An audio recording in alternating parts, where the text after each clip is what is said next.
بسم الله الرحمن الرحیم. قدرمندو لیدونکو او اوریدونکو ګرانو هیوادوالو سلامونه احترامات مې ومنئ. نن 4 د فبروري کال 2014 چې د چهارشنبې ورځ سره سمون خوري ستاسو په خدمت کې حاضر یم. د نن ورځې موضوعات مختص نړیوال موضوعات دي او بالخصوص د زیات د امریکای په داخلي مسایلو باندې دي. بل د اپسټین هغه جزیره او جفری اپسټین هغه کس چې د موضوع محوري شخص دی او بیا په 2019 کې په حساب زندان کې وژل کیږي او ویل کیږي چې د خودکشي کړې و. د هغې متعلق او د دې تاثیرات په ډونالد ټرمپ باندې دي او د ډونالد ټرمپ موقعیت په څه حالت کې دی. د ډونالد ټرمپ د ښځې میلینا دغه د میلینا همچنان د لاس په اپسټین کې څومره دی، یعنی په ظاهره ویل کیږي چې وایي د چهره او دا څومره معصوم ښکاري او خاموش ښکاري، خو د ده دا لوی لاس چې د دې قضیه کې دی په ده باندې به هم لږ څه نظر واچو او همدارنګې د ډونالد ټرمپ په سیاسي ژوند باندې چې دلته دغه اوس د سره به څه کیږي او د عقوبت به څه کیږي، د خپل ګوند څه تصمیم نیولی دی. په آخر کې د پاکستان او د افغانستان او همدارنګې په ایران باندې یو مشترکه یو راپور دی چې د څو طرفونه دی، هغه هم تاسو سره شریکوم. راځو د امریکا په محکمه کې د امریکا سپریم کورټ یا لوی قضا نن د ډونالد ټرمپ د هغه درخواست د استیناف لپاره چې یعنی اپیل یې کړی و د فاینل ایمرجنسي اپیل په نامه باندې چې هغه د اجالتاً په سرعت سره یو چی ضرورت قانوني هغې ته یو درخواستي ورکول کیږي. هغه د ډوچر بانک یا د ډوچ بانک په متعلق و چې هلته د دې په د اپسټین د قضیه کې یو بله دوسیه راوتې ده چې دې کې د په کلونو باندې په د روسانو پیسې یې د دې بانک په ذریعه باندې اخیستې دي او جفری اپسټین ته رسولې دي. یعنی د ویل کیږي چې د ریشن اولیګارک یعنی د هغې روسي کوم یو دغه چې دي څه ورته دغه کلمه استعمالولی شو، یو ګنګ غوندې یو د سرمایه‌دارانو د دغې چې لوی لاسونه لري، دا خو په ټول دنیا کې د امریکا کې دي په ارض کې دي، هغه دې ته رشن اولیګارک وایي. د رشن اولیګارک نه د ده پیسې فرضاً 30 میلیونه ډالره په هر وخت کې د ده اکاونټ ته راغلي، بیا د ده نه ایستې دي، د اپسټین ته بیا ورکړي دي، جفری اپسټین ته یې ورکړي دي. دلته د دې هغه لینک هلته ثابتېږي او دا په منی لانډرینګ کې حسابېږي چې په خفیه طور باندې غیر قانوني توګه مرجع د پیسې معلومه نه ده، د روسانو د مرجع نه دې ته پیسې ورکړل شوي دي، هغه یې د اکاونټ ته راغلي دي، هغې نه ایستې دي. ده غوښته چې دغه معلومات ونه وځي او دا بلاک شي، دا بند شي. نو کله چې دی قاضي ته لاړه، قاضي دا خبره ونه منله او د معلوماتو د اعلانولو د اشاعه کولو خبرې ورکاو. دا یو د منی لانډرینګ یعنی د نامشروع پیسو اینځلو چې مرجع د تور مارکیټ ده او هغه هم د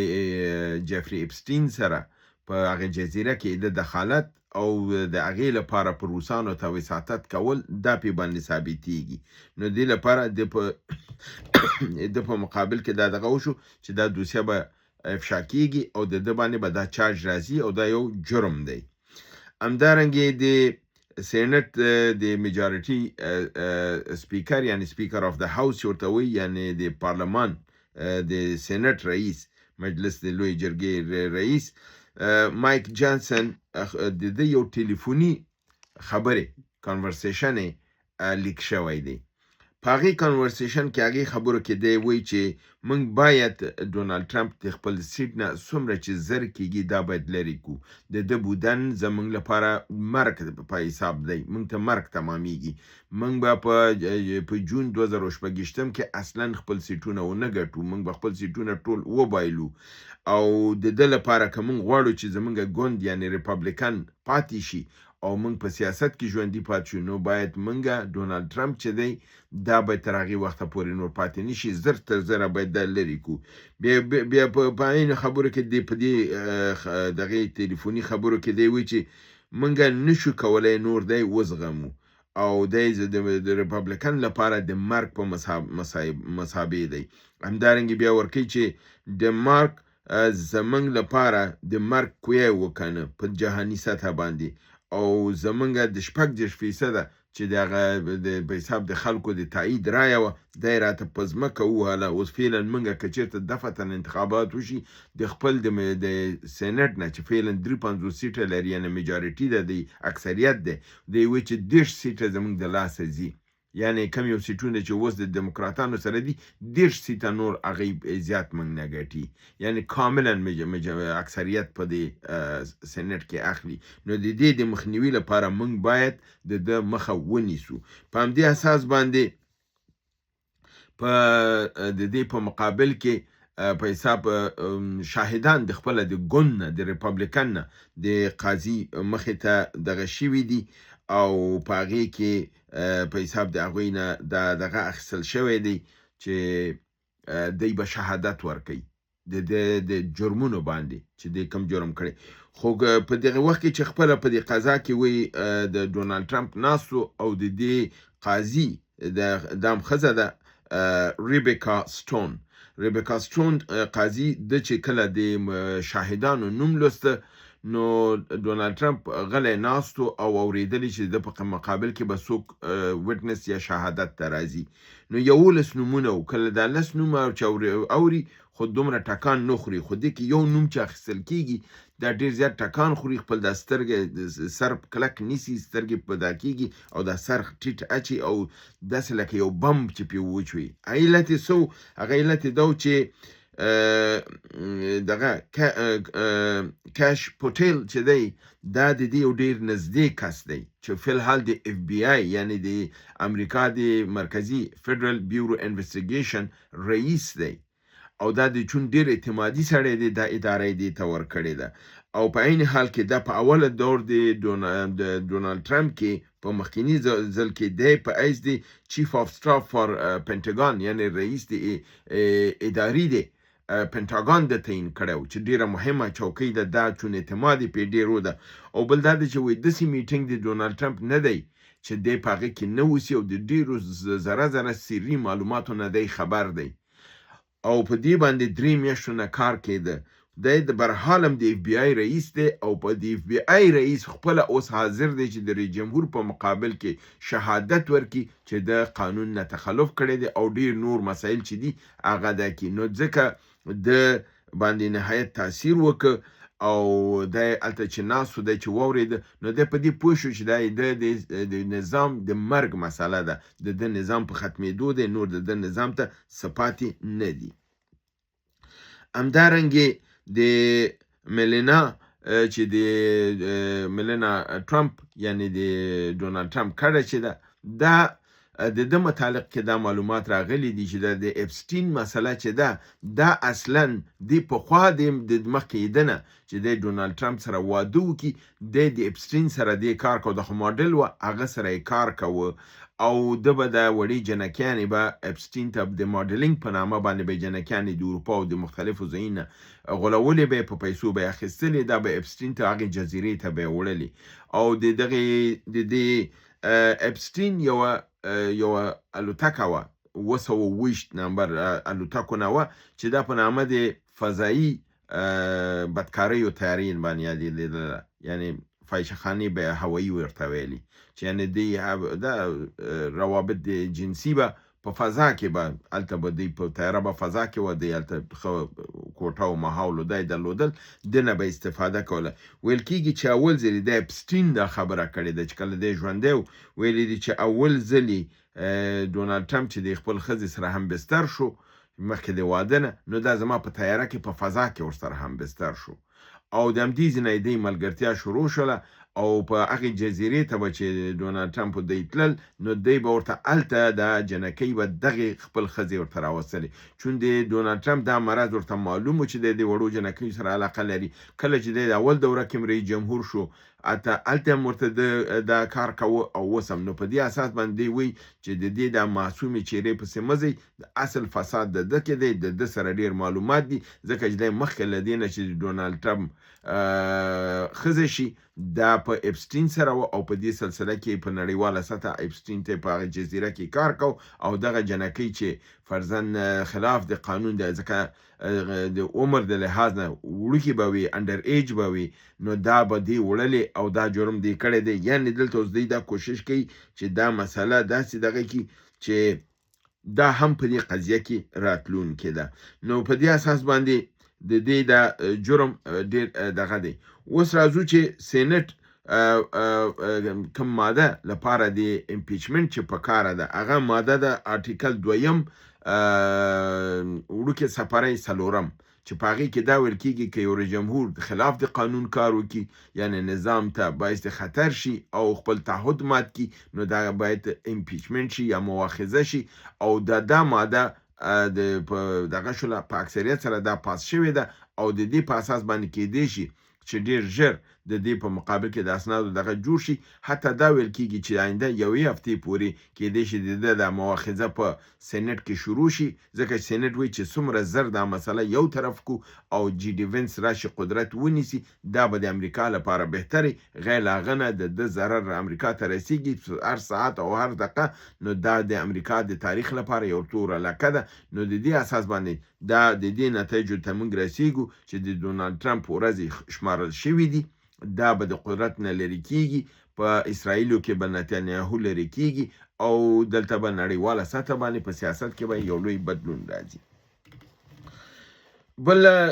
خبر زمونږ د نن ورځ دا دی چې د یو تینک ټانک اداره ده په نامه د فاونډیشن فار ډیفنس اف ډیموکراسي د انجمن د دفاع د دیموکراسۍ په نامه باندې د یو مضمون نشر کړی دی چې د دې هغه مضمون لیکونکی برنارد شفر نومیږي او دا موضوع د ریپورټ کړی ده په یوروشلم پوسټ د اسرائیل کې د اسرائیل مهم اخبار دی دا ویلي چې ایران باید په لساني او قومي بنیادونو باندې تقسیم کړلی شي ځکه چې ایران چې دی بلوچ عرب کرد ارمنیایي آذري ازبک دا قومونه لري او که موږ دا په دې قومونو تقسیم کو نو ایران به د دې قوت نه ولویږي او نور به د اسرائیل او سیمې ته به خطر نه که تاسو ته معلومه ما تیره ورځ کې تاسو یو خبر کې ویلو چې جان بولټن چې د ډونالډ ټرمپ د امنیت د شورا رئیس او بیا د برطرف کړو هغه یو خبره کړې و چې امریکا ایران په جنگ کې نشي وهلی په فضایي او زمینی توګه باندې د نظام نشي بدلولی ماتولی نشي موږ باید د مرحله وال په تدریجي توګه باندې خپل کار ته ادامه ورکو تر څو ایران تضعیف شي او هغې نظام باید له منځه لاړ شي د همدغې بابت کې تاسو وکتل چې اوله مرحله دوی حمله وکړله دویم مرحله کې دوی تظاهرات او لاریونونه یې وکړل او قتل و قتال یې وکړ نظام یې تضعیف کړ او اوس هم دغه یو مرحله دغه راپور چې نشر شوی دی دا د همدغې جان بولټن چون دی یهودی دی او د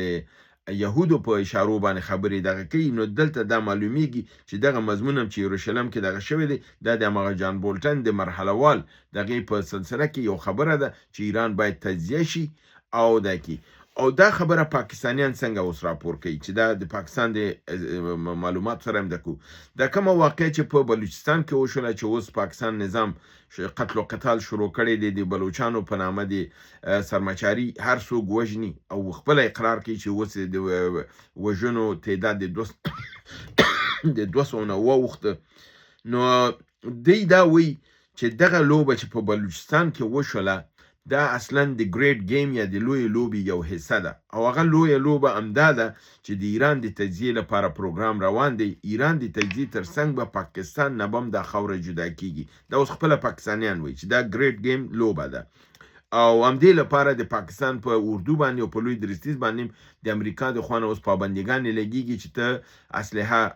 په پیسه په مارکیټ کې وای یو څه خرڅوي بل څه، نو ستا په ډیرو اقتصادي روابطو او دې په بانکونو په دې باندې اوس امریکا پابندي دغه شروع کړې ده. دې لپاره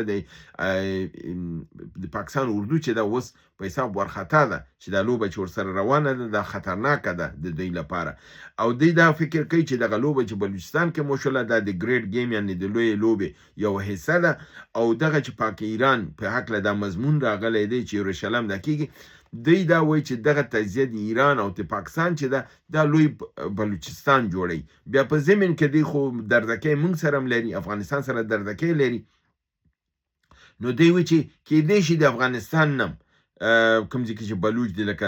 زابل او نیمروز کې بلوچ موږ او تاسو لرو، ویل کېږي دا به هم دغه شي، بیا به یو لوی بلوچستان به جوړ شي او هغه اړه به کردستان جوړ شي. همدارنګې دا نور قومونه چې د ایران دي چې په هغې کې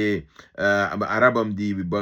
دغه د کرد دي او آذري او ازبک دي، دوی به خپل سیمې واخلي، نو ایران به ټوټې شي او په دې رقم ته اسرائیل به د ده نه مطمئنه شي چې د ایران په نوم نور یو قوت وجود نه لري. نو یې پاکستانیان دا وایي چې ممکن د افغانستان نه دا حصه واخیستل شي، د پاکستان همغه یو لوی بلوچستان جوړ شي چې هم چاپهار او هم ګوادر دا به د بلوچستان دوه لوی بندرونه وي او اسرائیل او امریکا به دلته وي. دا یو تصور دی د تاسو ته وړاندې کوم. او همچنان کردستان د عراق، ترکیې او ایران او دې ځینه به واخیستل چې یو لوی کردستان به جوړ شي، هغه به هغې سیمه کې به د امریکا او د اسرائیل یو لویه پایګاه شي. نو دوی پکې افغانستان را داخلوي. زما ټکی دلته دا دی چې افغانستان په دې لوبه کې نشته، که دا د پاکستانیان په زوره د افغانستان نوم پکې داخلي، که د ایران متعلق کومه لوبه به وي هغه به وشي، منتها هغلته هم دوی نشي کامیابېدلی چې ایران تجزیه کړي، اما د پاکستان تجزیه لازمي ده او په هغې کې به هم نهایت کې تصمیم دی چې آیا دوی د افغانستان سره یو ځای کړي. ځکه زلمي خلیلزاد ښکاره وویل چې دا د افغانستان خاوره ده. نو که زلمي خلیلزاد وایي خو هلته خو دی په د سټیټ ډپارټمنټ کې کینی، په استخباراتو د امریکا کې کینی او دا خبره هغې ته کوي چې دا د افغانستان خاوره ده، نو د هغې په ذهن کې دا شته چې دا د افغانستان خاوره ده او دا افغانستان ته باید بیرته ورکړل شي. په دې اساس باندې دغه یو لویه لوبه روانه ده. په نړیواله سطح په امریکا کې هم بدلون را روان دی، په اسرائیل کې هم بدلون را روان دی. پس له هغې نه به بیا موږ وګورو چې آیا د ایران په مقابل کې دا جنګ چې دی وایي آیا مخکې به لاړ شي که لاړ نه شي، یا ډونالډ ټرمپ ممکن په آخره دقیقه کې دا کې. خو یو شی دی چې پخوا ما تاسو ویلو چې ممکن ډونالډ ټرمپ د آخري دقیقه کې استفاده وکړي او قومنده د جنګ ورکړي، اوس ویل کېږي چې ده باندې د قضایي بالکل دغه شوي دي، امپیچمنټ خواته خبره روانه ده. اوس اردو هم د حکم نه مني او دا به د جنګ حکم چې ورم کړي، جنګ به نه شروع کېږي تر څو چې یو تغییر نظام کې راشي، بیا به دوی فیصله کوي چې جنګ ته ځي او که نه ځي. نو دا ډېر مهم مسایلو چې تاسو سره مې شریک کړل. هیله ده چې برنامه خوښه کړئ او سبسکرایب یې کړئ، لایک یې کړئ، زنګوله ووهئ او د دوستانو سره یې شریکه کړئ تر څو زموږ دا برنامه ټولو دوستانو ته ورسیږي. نو تر بلې برنامې چې بیا ستاسو حضور ته حاضرېږم، تاسو د لوی رب العزت په حفظ و امان ته سپارم. وما علینا الا البلاغ.